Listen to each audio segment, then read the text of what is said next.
Hi everybody, it's Renee, it's John's girlfriend, and I'm here to talk to you about another food today that's an anti-cancer food. And this food is something called turmeric. Turmeric. It's probably backwards in the camera. But, and as John's daughter noticed, it has the word tumor in it. But it doesn't cause tumors, it keeps them at bay. It's basically the stuff that is the yellow stuff in curry. And in India, they digest a fourth teaspoon to a half a teaspoon per day on average. They probably eat a lot more than that. And in India, they have 1/8 the percentage of cancer incidences than America. And I've been to India, and I'll tell you that they have no shortage of carcinogens in their environment. They have no shortage of pollution in their environment. But they have 1/8 the cancer incidences. So it might have something to do with their diet.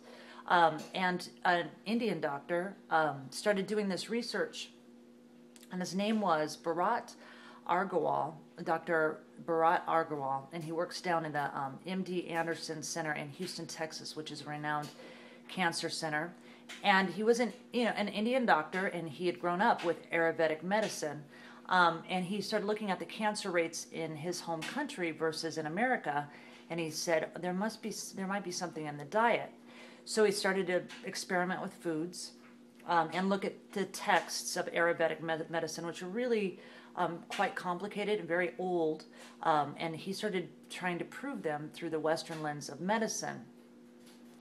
And what he found in turmeric was something called a molecule called curcumin. And what he found was that it caused in mice anti-inflammation, so it caused cells to go back to their normal size. When he started applying this with mice with cancer tumors, he also found that it caused angiogenesis, and it actually there seemed to be a link between this curcumin and causing cancer cells to commit suicide, which is something called apoptosis. Probably didn't just totally ditch that term, but and it also seemed to play a role in something called the nuclear factor kappa B, which is basically the black night of cancer. It's what makes cancer go on fire. When cancer tumors, we all have them, start secreting something called kappa B, it causes pro-inflammation, and it causes cells to inflame and metastasize. So this curcumin seemed to do anti-inflammation, anti-angiogenesis, and it seemed to go after this NF-kappa B. So needless to say, when his research was done on mice and he started making these reports, he was not met with a great amount of support. Eastern medicine not proven, Western medicine wants science, and they kind of blew him off. And he did a number of proposals, and they blew him off and blew him off. And then in 2005, the leader of the MD Anderson group sat in a seminar and listened to this Agarwal talk, and he listened, and he started giving him time to do some research on this curcumin. And the results haven't been completely founded yet. But in Taiwan, they started giving cancer patients turmeric pills or curcumin pills, and they found they had no luck.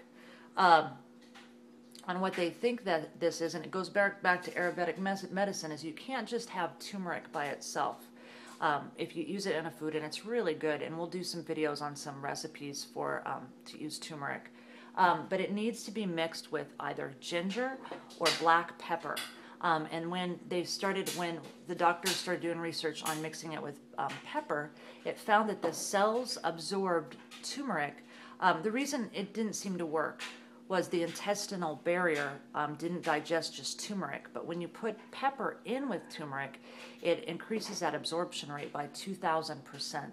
So it's probably best to put pepper in with turmeric. So that's it on turmeric. It's good, and yeah, and if India doesn't have a high cancer rate, and they have a lot of pollutants in their environment, maybe it's something in their diet. Maybe it's turmeric.